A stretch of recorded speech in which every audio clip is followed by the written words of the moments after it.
Every week, today's TMJ4 and PolitiFact Wisconsin hold politicians accountable for what they say and the promises they make.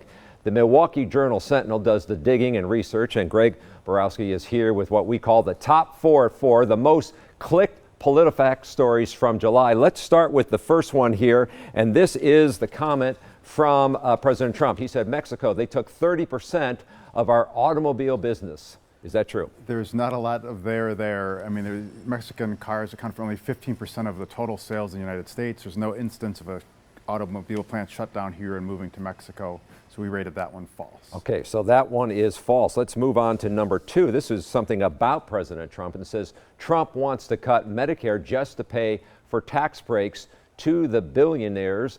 This was Priorities USA. This is a big Democratic PAC group that's now moved into Wisconsin because we're a battleground state. They're attacking the presidents, but in this case, they're grabbing two different things. If you look at the tax cuts that were approved a couple years ago, they do disproportionately benefit the wealthy. Very little of that goes to billionaires. The Medicare stuff is prospective. They're linking them together. So we rated that one mostly false. Okay, let's look at the meter on this one. PolitiFact saying this one is mostly false. Let's go on to the next one, and this reaches into your Evers-o-meter, keeping track of the promises made. And Governor Evers promised on the campaign trail a middle-class tax cut 10%. How did this come out? We looked at this one to see what happened when the budget was finalized, and the tax cut that is in there didn't quite reach what Governor Evers had proposed, but there is a significant tax cut for the middle class. So when you put up the Evers-o-meter on this one, you rated this one a compromise. All right, let's move on to what was the most popular item clicked on in July.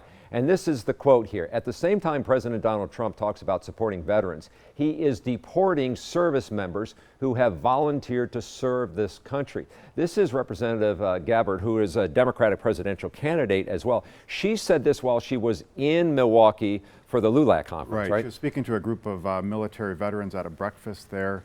And this is a case where there's a lot of truth to it. While there are some advantages for military veterans who are undocumented, who apply to get quicker access to citizenship, there have been cases where people have been deported. In fact, the United States has a department from the VA in Mexico to help people who have been wrongfully deported who are veterans. And so this is a popular item. This was the #1 story in July. Let's see how PolitiFact Wisconsin rated this one. And of course, this comes in as mostly true.